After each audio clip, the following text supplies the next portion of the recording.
Voltando agora ao nosso método de estudo bíblico indutivo. Para estudar a Bíblia, nós precisamos de um método, né? O método que nós estamos aprendendo é este, né? Esse método de estudo bíblico indutivo, ele tem 5 passos. Nós terminamos de fevereiro até junho os 2 primeiros passos. Primeiro passo, segundo passo. Vamos começar agora o terceiro passo, que é a interpretação. E nós vamos ficar nesse terceiro passo aí, ó. Vamos aprender sobre interpretação bíblica de hoje até a última sexta-feira. Aliás, última não, de hoje até a segunda sexta-feira de novembro. Porque as últimas sexta-feiras de novembro serão suficientes para os 2 últimos passos, que é a avaliação e aplicação. Nós vamos demorar mais tempo nessa interpretação. Por que razão? Porque a Bíblia requer, a Bíblia Sagrada, tá? A palavra de Deus, ela requer 2 coisas que não estão acontecendo, tá? A Bíblia Sagrada requer 2 coisas que, em geral, não estão acontecendo nem no meio do povo evangélico e nem no meio dos pastores, pregadores, ministros evangélicos nas igrejas. O que a palavra, essas 2 coisas que a palavra de Deus requer, são 2 coisas que estão sendo raríssimas no contexto de igrejas evangélicas no mundo. Primeira coisa que a palavra de Deus requer é conhecimento. Conhecimento. Conhecer a Bíblia. Conhecer a palavra de Deus. Foi por isso que nós passamos por esse passo aqui, que é a observação. A observação é o passo que nos leva a, como o próprio nome diz, observar tudo o que está na Bíblia, nos seus 66 livros. Nos 39 livros do Antigo Testamento, nos 27 títulos do Novo Testamento, entre livros e cartas. Conhecer a Bíblia toda. Conhecer a Bíblia toda. Aleluia. Quando eu falo sobre isso, eu uso o exemplo de profissões. Tá? Eu uso o exemplo de profissões. Quando você está doente e você precisa de um médico, você quer ter certeza que esse médico conhece tudo o que ele precisa conhecer para te ajudar. Você não quer um médico assim? Ou você quer um médico ignorante? Não, eu estudei só algumas coisinhas. Não, nem só médico, eu só estudei algumas coisinhas só. Tá, quebra o galho aí já. É assim que você quer? Um médico? Assim também um dentista, assim também um advogado, assim também um engenheiro, assim qualquer profissão, qualquer coisa que você necessite, você requer alguém que conheça desse assunto, ou não? Para fazer isso direito, para te servir direito naquilo que você precisa. É engraçado que a gente tem essa postura com todas as profissões. Agora, para pregar a palavra de Deus, pode ser qualquer porcaria, tá certo? Mas é assim que tem sido. Ah, que nada, para Deus pode ser. Para Deus pode ser de qualquer jeito. E amados, como eu tenho visto por aí, pastores ignorantes. A começar dos pastores, são ignorantes. Então, como é o povo que eles pastoreiam? É o que Deus disse através do profeta Oséias, no capítulo 4, versículos 6 e 7. No versículo 6 ele falou do povo. O meu povo, não falou de outros povos. O meu povo está sendo destruído por falta de conhecimento. Aí ele falou com os pastores daquela época, que eram os sacerdotes. Porque tu, sacerdote, rejeitaste o conhecimento. Os pastores são os primeiros a rejeitarem o conhecimento e o povo perece, o povo é destruído por falta de conhecimento. Vida eterna é conhecimento. Jesus orou em João 17:3. E a vida eterna é esta, 2 pontos. Que te conheçam a ti, como o único Deus verdadeiro, e a Jesus Cristo, a quem tu enviaste.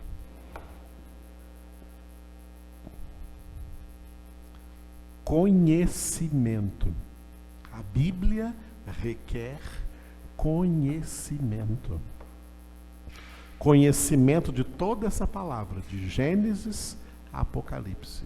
Conhecer todo esse contexto, conhecer tudo que está escrito aí, conhecer todas as palavras, todas as doutrinas, todas as verdades, todos os princípios, todos os mandamentos, tudo que Deus mandou, para poder praticar. Como nós lemos hoje em Mateus 7, aquele que ouve e pratica, edifica sua casa sobre a rocha. A Bíblia requer conhecimento, tá? Conhecimento. Mas, a partir desse conhecimento, a Bíblia também requer correta interpretação. Correta interpretação. E aqui nós temos um movimento, tá? Desse conhecimento para essa correta interpretação, temos um movimento de causa para efeito. A correta interpretação, ela vai ser o resultado, ela vai ser um efeito do conhecimento. Quanto mais alguém conhece a Escritura, quanto mais alguém conhece a palavra, mais tem acesso à correta interpretação da palavra. Quanto menos alguém conhece a palavra, menos tem acesso à correta interpretação, e aí vai ficar por aí inventando interpretações errôneas, interpretações erradas. Interpretações erradas geram heresias, doutrinas erradas. E doutrinas erradas, que são chamadas de heresias, geram fé? Geram fé ou não? Sim, geram fé. Fé errada. Fé incorreta. Fé mal orientada. Não é uma fé sadia. A sã doutrina gera uma fé sadia. Uma doutrina doentia gera uma fé doentia. E a fé é o quê? A fé pode ser comparada a uma chave. A fé é uma chave. João 10:9, Jesus disse: eu sou a porta. Para toda porta tem uma chave. É qualquer chave que abre a porta? A chave tem um segredo para abrir aquela determinada porta. A chave que tem o segredo correto para abrir essa porta do céu para você ou para cada um que vai ser salvo é a fé. Por isso está escrito em Efésios 2:8, pela graça sois salvos mediante a fé. E isso não vem de vós, é dom de Deus. Romanos capítulo 5, versículo 1. Justificados, pois, mediante a fé, temos paz com Deus por meio de nosso Senhor Jesus Cristo. E Romanos 10:17, essa fé correta, ela vem pelo ouvir a pregação da palavra de Cristo, a palavra de Deus. Mas essa pregação tem que ser fruto de correta. Se for fruto de uma interpretação errada, vai gerar uma fé errada, vai gerar uma chave errada. E na hora de entrar no céu, essa chave não abre a porta. E aí? Ah, Senhor, mas eu acreditei, eu creio no Senhor. Nós lemos hoje aqui, no início da nossa aula, Mateus 7, quando Jesus disse assim que muitos me dirão naquele dia, dia do juízo final. Muitos me dirão naquele dia. Só crente, ó. Gente que vai falar assim, Senhor, Senhor, chama Jesus de Senhor, Senhor. E Jesus disse, nem todo que me diz Senhor, Senhor, entrará no reino dos céus, mas o que? Faz a vontade do meu Pai que está no céu. A vontade do Pai que está no céu está toda registrada aqui, ó, na Escritura Sagrada. Mas as pessoas que estão por aí, Senhor, Senhor, não conhecem essa vontade. Portanto, não a vivem, mas dizem Senhor, Senhor. Nem todo que me diz Senhor, Senhor, entrará no reino dos céus, mas o que faz a vontade do meu Pai que está no céu. Muitos me dirão naquele dia, Senhor, Senhor, em teu nome profetizamos, em teu nome expulsamos demônios, em teu nome fizemos muitos milagres. E eu lhes direi explicitamente, disse Jesus, apartai-vos de mim, obreiros da iniquidade, porque eu nunca vos conheci. Como que essas pessoas fizeram tudo isso em nome de Jesus e ainda vai para o inferno? E ainda vai para a eterna condenação? Elas não tinham fé? Elas não tinham fé? Tinham, mas essa fé era a chave errada. Essa chave era errada. Por que essa chave era errada? Porque era baseada em doutrina errada. Heresia. Doutrina errada que vem através de interpretações erradas, incorretas. Uma interpretação incorreta da Escritura é obra do Espírito Santo? O Espírito Santo inspira ou guia alguém a criar uma interpretação errada da Escritura? Não. O Espírito Santo só nos guia a uma correta interpretação da Escritura. Portanto, as pessoas que estão por aí interpretando a Bíblia de maneira errada e criando por isso doutrinas erradas, elas não são inspiradas pelo Espírito Santo. Se não são inspiradas pelo Espírito Santo, por que espírito são? Estão com medo de dizer? São inspiradas pelo maligno. Porque o Espírito de Deus só nos inspira a correta interpretação. Foi o que Jesus disse com as palavras que ficaram escritas em João 16:13.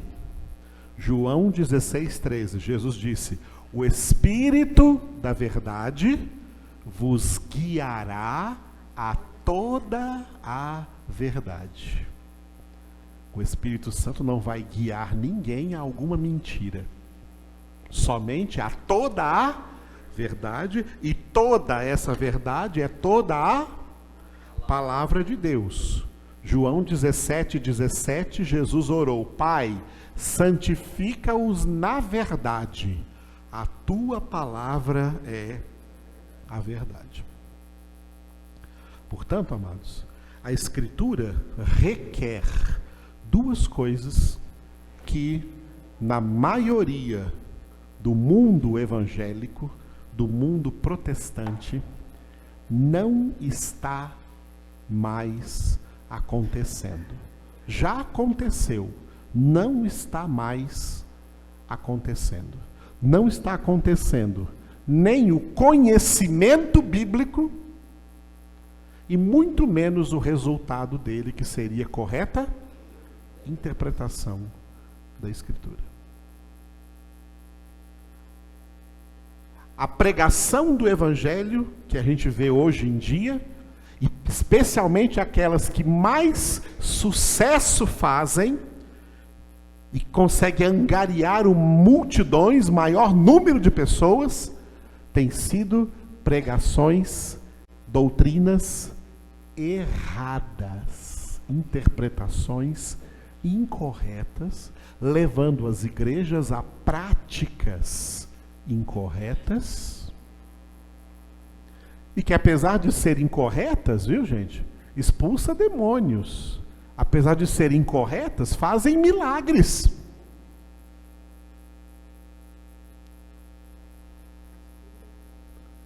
Curas. Só não tem salvação. Só não tem salvação. Porque a salvação é em Cristo Jesus. E Jesus disse, João 14,6, eu sou o caminho e a verdade e a vida. E ninguém vem ao Pai senão por mim. Caminho, verdade, o que passa disso é mentira. O que é diferente dessa verdade é mentira. E a vida. E João 8,32. E conhecereis a verdade, e a verdade vos libertará. Aleluia, amados. A palavra de Deus requer conhecimento para que, através desse conhecimento, se adquira a correta interpretação da palavra. Não basta alguém estar pregando Bíblia por aí, se a está interpretando incorretamente. Não tem salvação do mesmo jeito. A salvação está ligada à correta interpretação da palavra. Quem interpreta incorretamente está deturpando a palavra de Deus. Pedro disse que é isso que as pessoas faziam, já naquela época, por exemplo, com as cartas de Paulo. Vamos abrir lá na segunda carta de Pedro, para você ver isso. Lá no final do Novo Testamento, segunda carta de Pedro, capítulo 3. Segunda carta de Pedro, capítulo 3. Para a gente entender direitinho, temos que ler juntos, tá? Do 14, e aí não tem ponto até o 16. Só no versículo 16 que tem um ponto. Então nós temos que ler do 14 ao 16. Ok? Amém? Vamos ler juntos.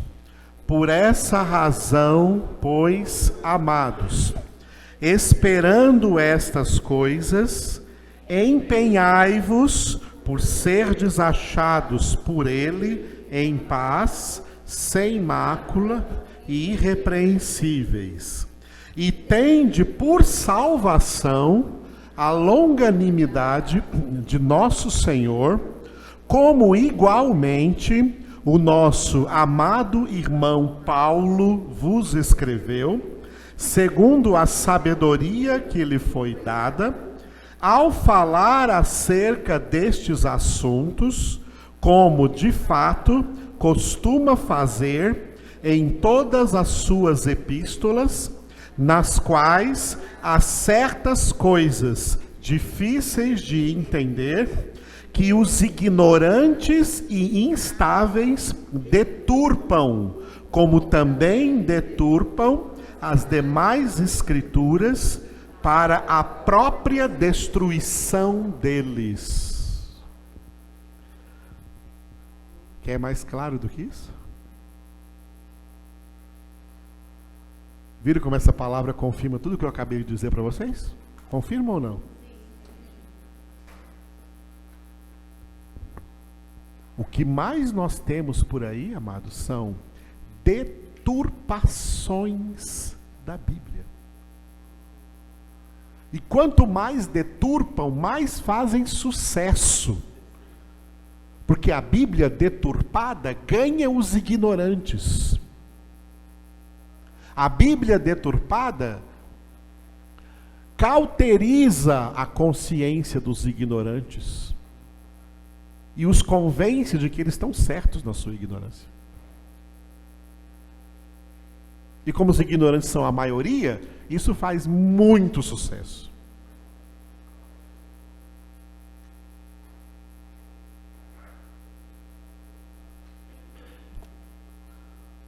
O que eu diria hoje, por exemplo, quais são os programas que a gente pode ver na televisão aí de pregação de evangelho? Nenhum. Todos os que estão aí na mídia são deturpados. Todos. Pode chover milagres, são todos deturpados.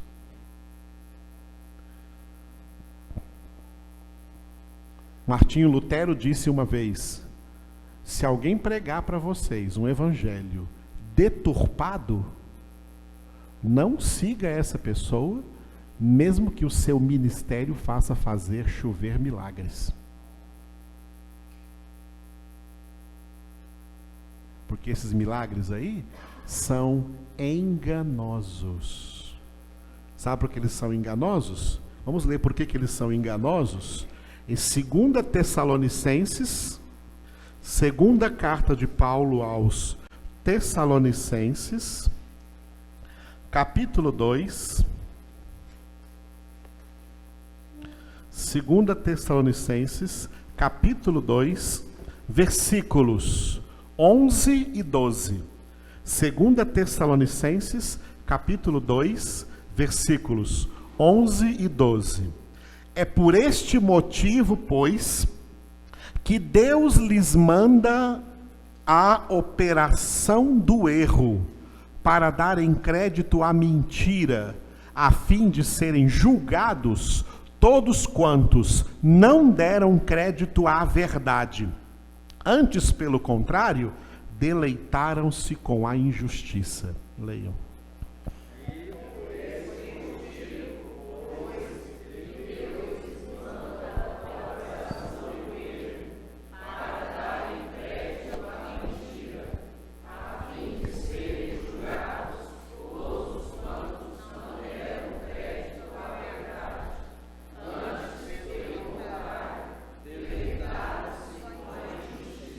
Estão vendo?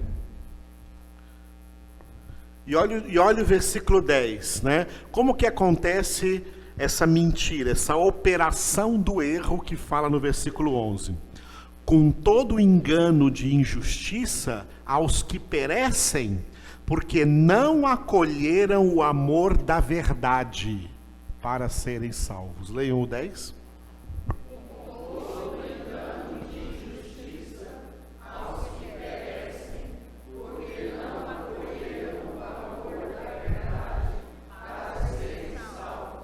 Estão vendo?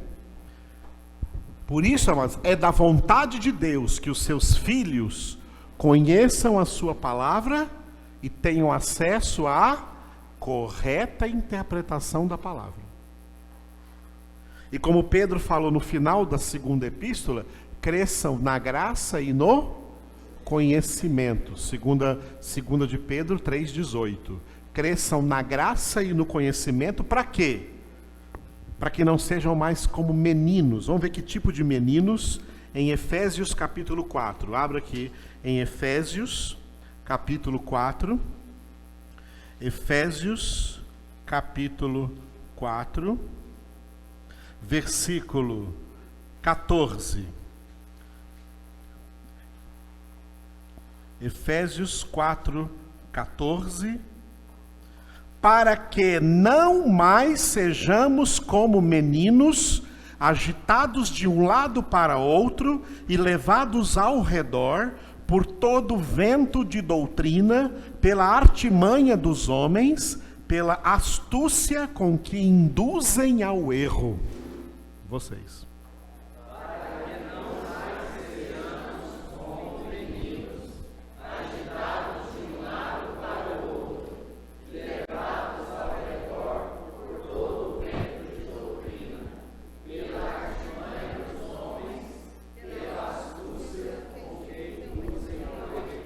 Olha só, artimanha de homens, homens o quê? Homens hereges, homens deturpadores da Escritura. Tá? Pela astúcia com que esses homens induzem os seus ouvintes ao erro. E esses ouvintes acreditam que esse erro é a verdade, que vai salvá-los. E a surpresa que vão ter é que não vai salvá-los.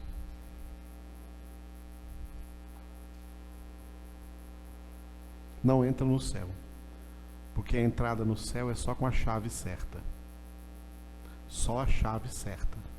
Só a fé correta. A fé que vem de uma doutrina correta. De correta interpretação da palavra de Deus. Portanto, a Bíblia Sagrada, tá, ela requer conhecimento, para que esse conhecimento nos conduza à correta interpretação. Ok? Continuando então. A palavra interpretação, tá? A palavra interpretação, ela vem da língua grega. Na língua grega, tá, existe um verbo, vou escrever para vocês aqui esse verbo escreve assim em grego, estou escrevendo em grego aqui, tá? Então não esquenta a cabeça não. O verbo é o verbo, esse verbo que eu escrevi aqui em grego é o verbo hermeneu. Vou colocar aqui em letras portuguesas agora. Em letras portuguesas fica mais fácil para você ver. É o verbo, o H tem som de aspirado de R, hermeneu. O verbo hermeneu, tá? O verbo hermeneu é o verbo interpretar. O verbo hermeneu é o verbo interpretar. Por essa razão, tá, a interpretação ganha o nome de, que a gente fala em português, hermenêutica. Tá? Hermenêutica. O que é interpretação? Interpretação é hermenêutica. Tá? E o intérprete,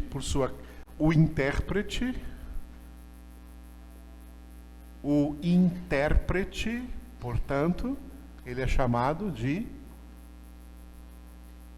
hermeneuta. O hermeneuta é o intérprete.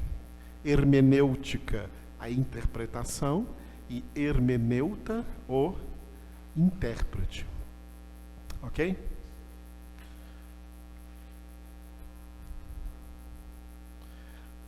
Vamos falar um pouco sobre interpretação,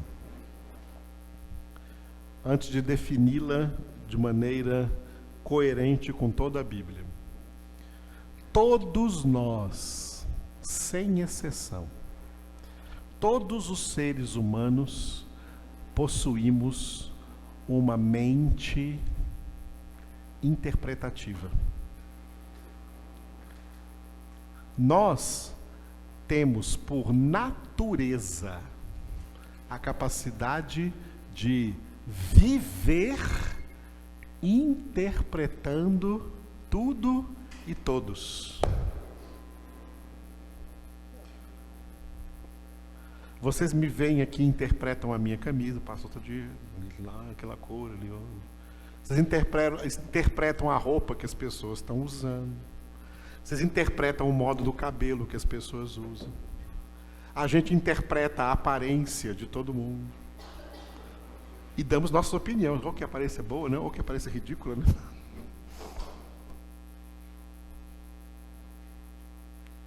Nós interpretamos pessoas, nós interpretamos acontecimentos, interpretamos coisas. A nossa mente, ela é naturalmente interpretativa e nós não podemos evitar, porque isso é algo natural da mente humana. A mente humana é naturalmente interpretativa. A gente está sempre interpretando e também estamos sempre sendo interpretados. Viu?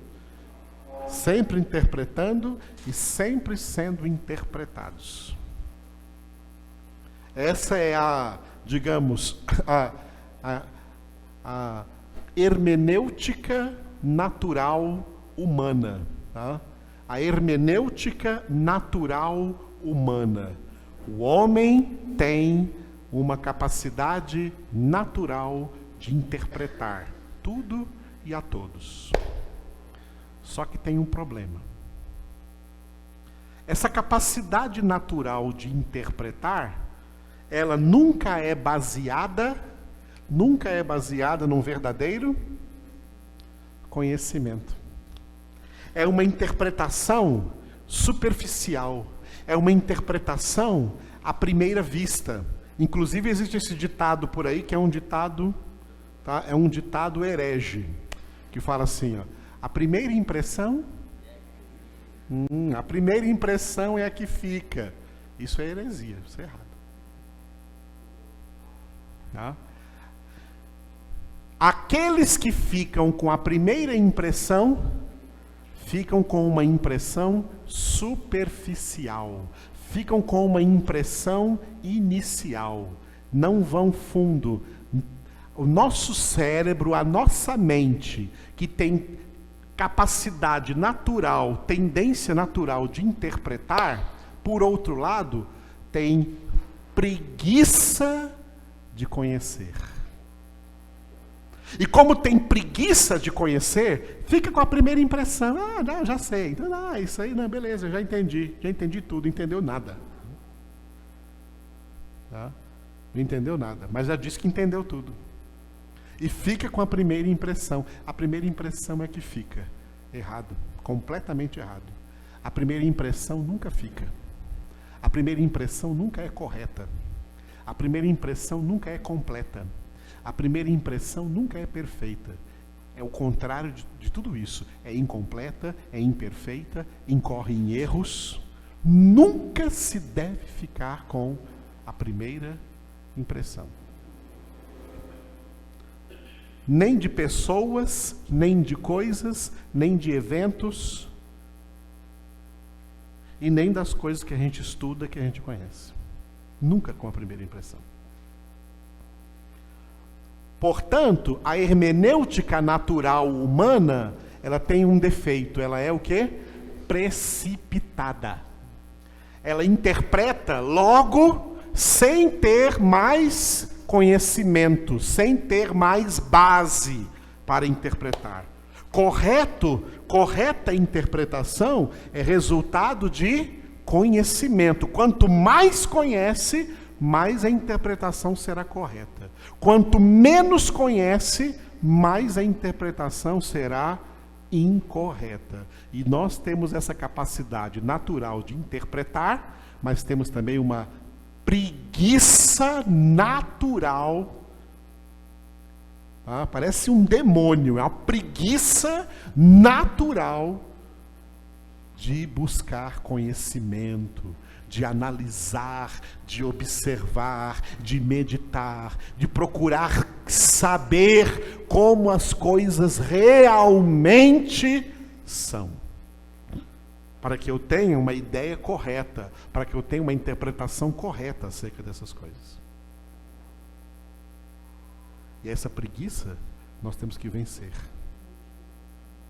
Viu, irmãos? Tem que vencer essa preguiça aí. Conhecer para poder ter acesso à correta interpretação. Porque se ficar sem conhecer, vai ficar interpretando errado. Vai ficar interpretando errado. Tudo na vida. Então a nossa mente é naturalmente interpretativa, mas tem preguiça de buscar conhecimento para ter uma correta interpretação. Aí fica com a primeira impressão. E pior, fica com a primeira impressão e fica achando que está certo. Porque a soberba e o orgulho quer convencer essa pessoa que ela está certa.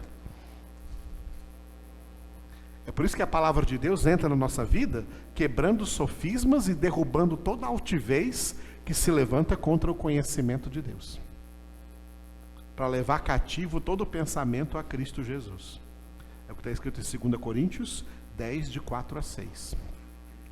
2 Coríntios 10, de 4 a 6. Não são carnais as armas da nossa milícia, mas poderosas em Deus, para destruir fortalezas, anulando nós sofismas. O que é um sofisma? Sofisma é uma ideia que nós concebemos na cabeça, uma interpretação que concebemos, sem ter tido real conhecimento, suficiente conhecimento para chegar a essa conclusão.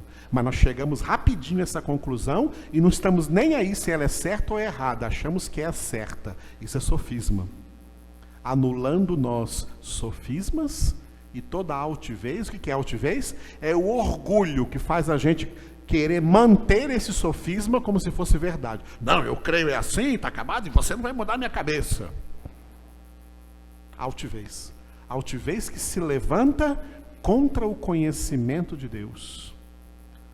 Para quê? Para levar cativo todo pensamento à obediência de Cristo Jesus. O Filho de Deus não tem mais pensamentos próprios.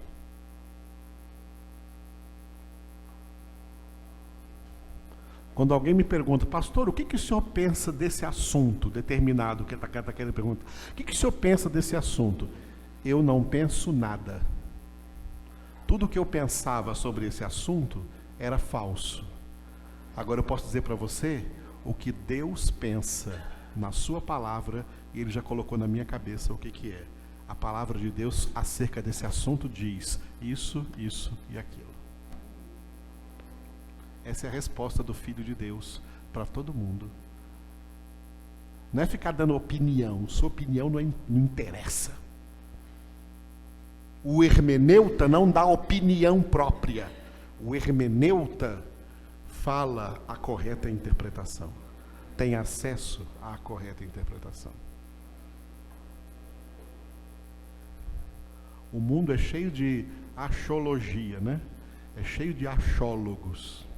Eu acho isso, eu acho aquilo, eu acho isso, eu acho aquilo. Todo mundo achando e se achando.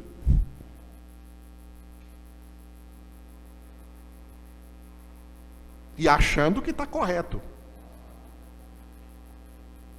Porque para interpretar, é rápido. Mas para conhecer, não, ele tem preguiça. Conhecer tem preguiça. Mas quer interpretar correto. Quer dizer, quer interpretar correndo. Quer interpretar rápido. Mas não quer buscar a base correta para ter interpretação correta, a base suficiente para ter interpretação correta. Glória a Deus. Estão entendendo isso?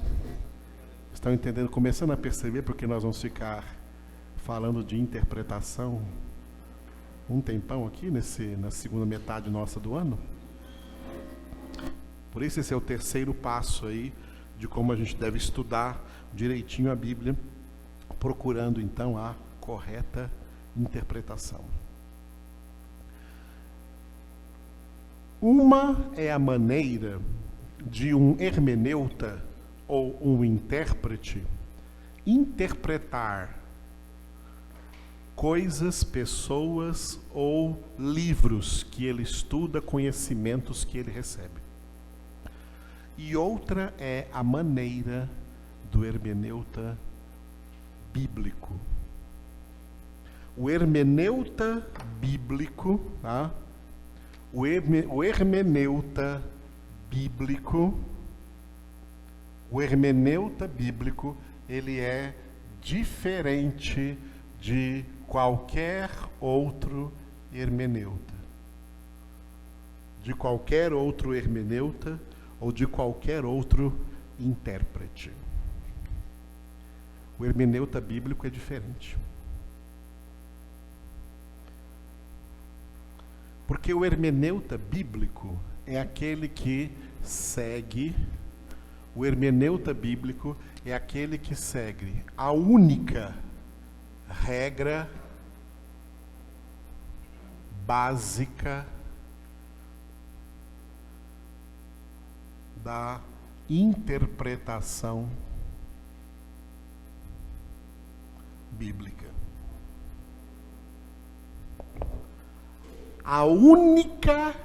Só existe uma regra básica da interpretação bíblica. A regra é essa aqui que eu vou escrever aqui embaixo. Ó. A Bíblia interpreta a Bíblia. Repita essa frase.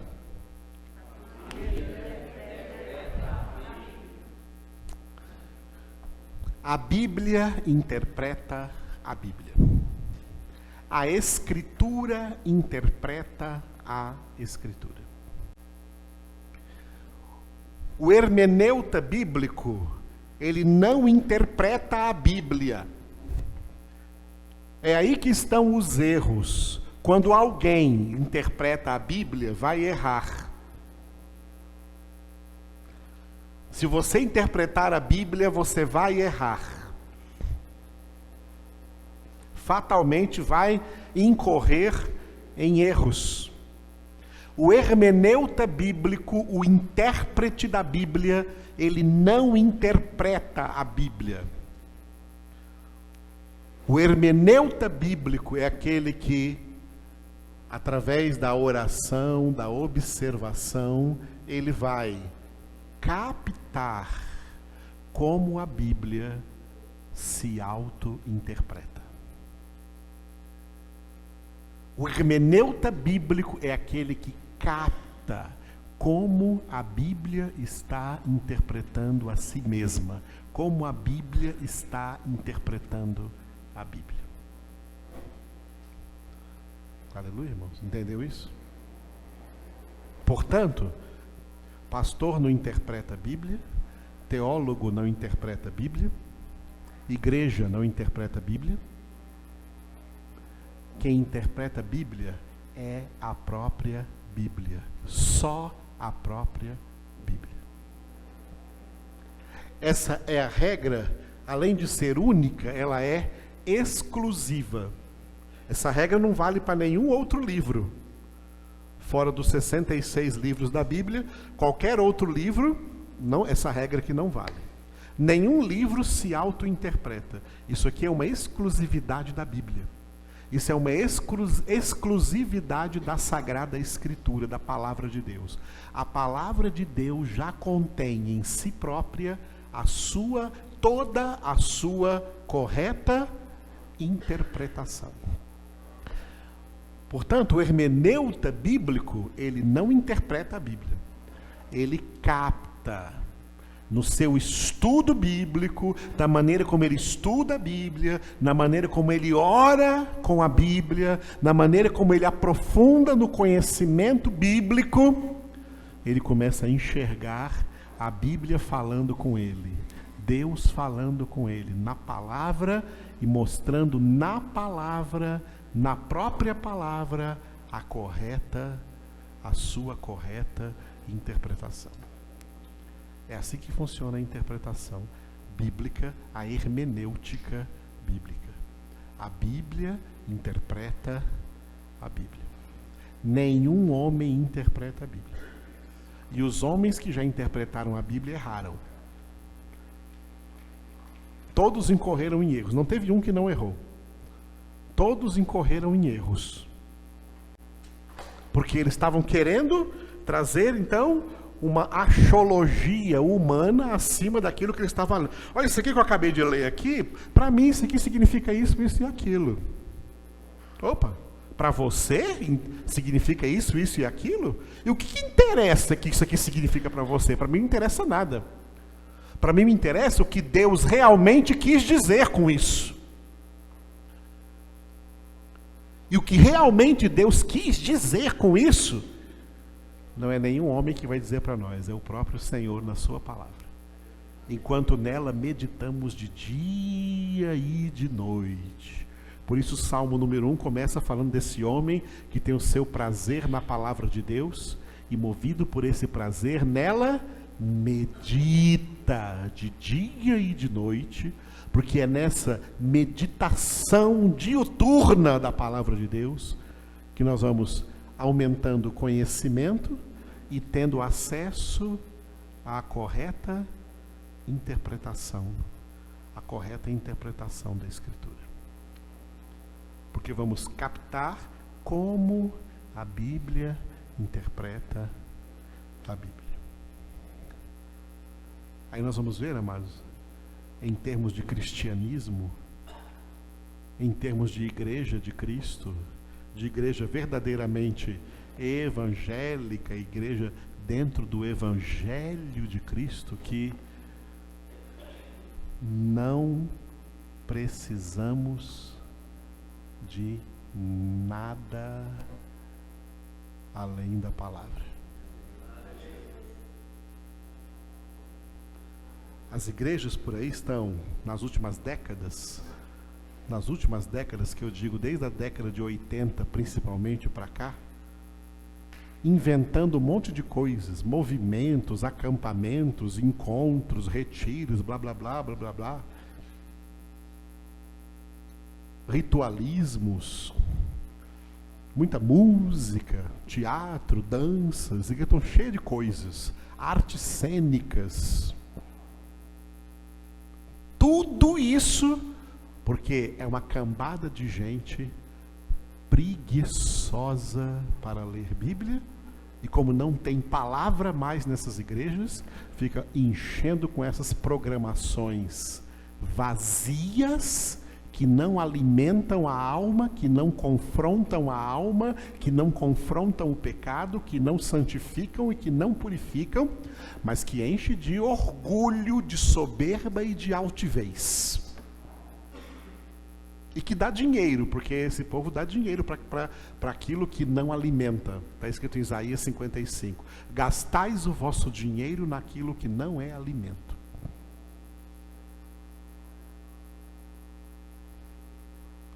Outra frase de Martinho Lutero, um dia que chegou uma turma para elogiar a ele pelo que ele havia feito na Reforma Protestante, né? Ele falou assim: eu não fiz nada, a palavra fez e realizou tudo. Tá? É a palavra que faz a obra. É a palavra de Deus que exerce a obra. Jesus disse, Mateus 16:18, sobre essa pedra, referindo-se à palavra, eu mesmo edificarei a minha igreja, e as portas do inferno não prevalecerão contra ela. Por que Jesus disse, eu mesmo. Ele estava falando com os apóstolos ali. Por que ele não falou com os apóstolos, né? Eu estou preparando vocês para vocês edificarem a igreja. Tem seminários por aí que faz a propaganda. Venha estudar no seminário para ser um instrumento de Deus, para você edificar a igreja. Errado. Eu não edifico a igreja. Você não edifica a igreja. Nenhum de nós aqui edifica a igreja. Nós somos a igreja que está sendo edificada. E quem edifica é Jesus. Jesus é o verbo de Deus. Jesus é a palavra de Deus. Por isso ele disse, não são vocês não, eu edificarei a minha igreja. Vocês são a igreja que eu estou edificando. Eu edificarei, a palavra de Deus, edificarei. Tem gente que acredita que pregar o evangelho por aí, estavam falando de Marcos, de pregar o evangelho, é ficar tentando convencer as pessoas de quem é Jesus, de quem é Deus, nada disso. As pessoas não vão ser convencidas pela sua arte de convencer, pelo seu poder de convencimento. Tem gente que até fala que o pregador do evangelho tem que ser um bom vendedor. Falso, errado. Que convence a pessoa a comprar aquela mercadoria. Errado, nada a ver. Absolutamente nada a ver. Como que nós pregamos o evangelho? Quando falamos com alguma pessoa, citamos claramente a palavra de Deus. Olha, eu estou falando para você o seguinte, o que Deus falou é o seguinte, buscar em primeiro lugar o reino de Deus e a sua justiça. Opa, o que você está falando aqui? Palavra de Deus. Essa palavra é Jesus. E é essa palavra que Deus vai usar ali na vida dessa pessoa. Ele não vai usar os seus argumentos. Ele não vai usar argumentos humanos para convencer a pessoa. Ele vai usar a palavra dele. É por isso que quando eu aprendi isso há muitos anos, e toda vez que vocês me veem pregando, eu cito muito a palavra de Deus. Não só numericamente, Atos 4:12. Eu falo Atos 4:12 e aí digo que está escrito lá. Em nenhum outro há salvação, porque debaixo do céu nenhum outro nome foi dado entre os homens, pelo qual importa que sejamos salvos. Deus está usando essa palavra agora para edificar vocês aí. Alguma palavra que eu falei hoje aqui, eu disse só o número sem dizer o que estava escrito? Não. Essa palavra toda que foi anunciada aqui essa noite é Jesus edificando a sua igreja para que as portas do inferno não prevaleçam contra ela.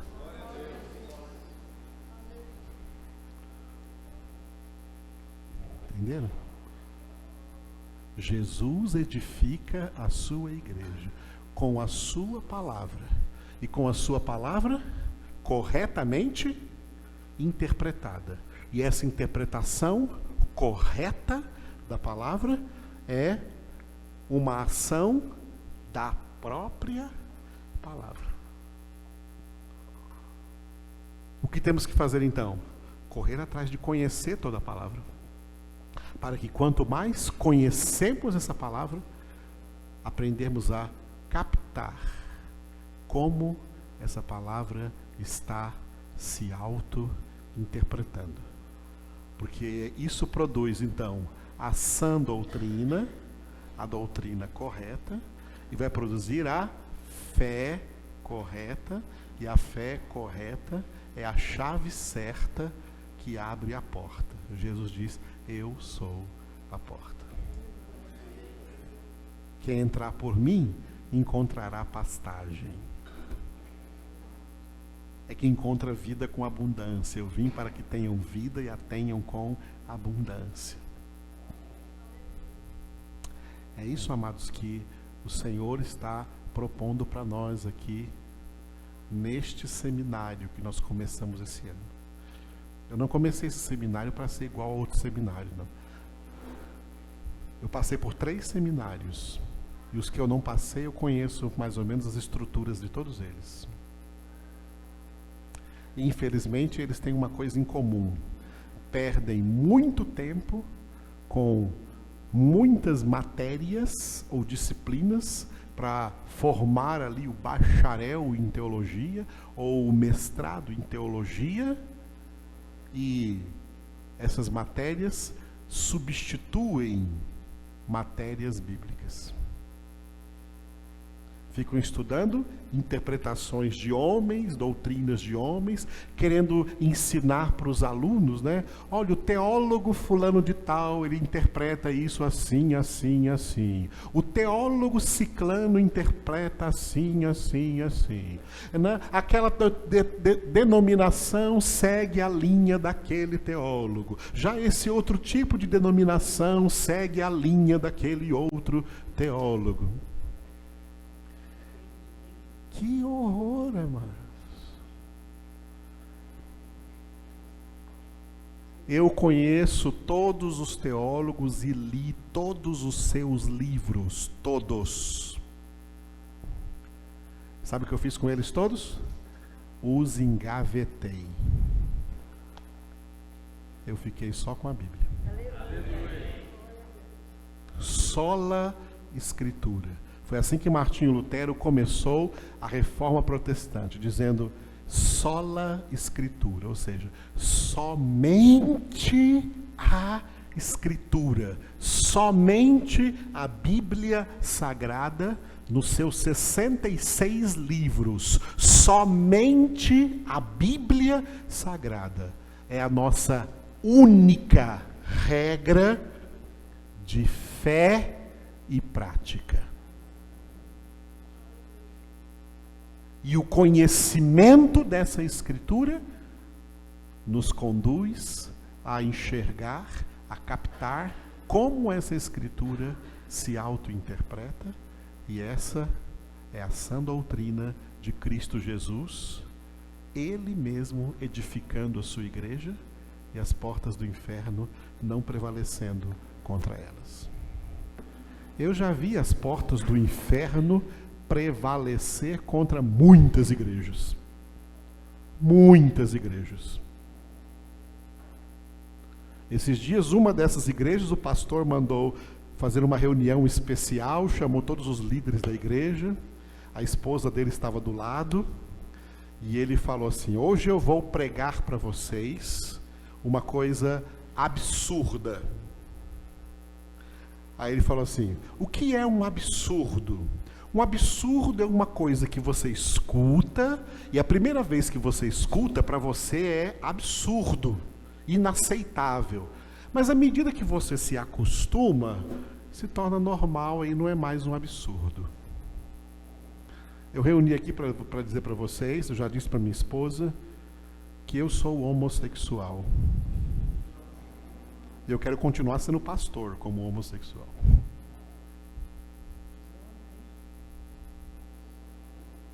Porque Deus é amor.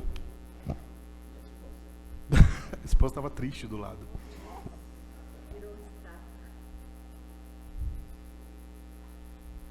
Entenderam, amados? É isso que está acontecendo nos dias de hoje. Nós temos uma parente nossa, né, da família, que foi estudar lá na Austrália, naquela igreja famosa da Austrália lá, né? Aí se formou e agora está em São Paulo, numa dessas igrejas. Esse dia mandou um e-mail, aliás, colocou no Facebook, que estava jantando na casa do pastor, em São Paulo, na casa do pastor fulano de tal, e o marido dele, que é o outro pastor fulano de ciclano de tal. 2 pastores homossexuais, casados um com o outro. E ela mandando assim: foto em família, jantar em família. Estou aqui na casa do pastor fulano de tal, com o seu esposo, pastor ciclano de tal. Essas coisas é o que está acontecendo hoje com o protestantismo, com as igrejas evangélicas, porque renegaram Jesus Cristo, renegaram a sua palavra. E encheram essas igrejas de porcaria, de humanismo, de sentimentalismo, de emocionalismo, tiraram a verdade que são escravos da mentira, o diabo é o pai da mentira, e essas pessoas jazem no maligno. E fazem um monte de coisas que chamam de avivamento, são falsos avivamentos, porque o verdadeiro avivamento é na palavra de Deus, porque Jesus é a vida. Eu sou a vida, é com a sua palavra que Jesus aviva a sua obra.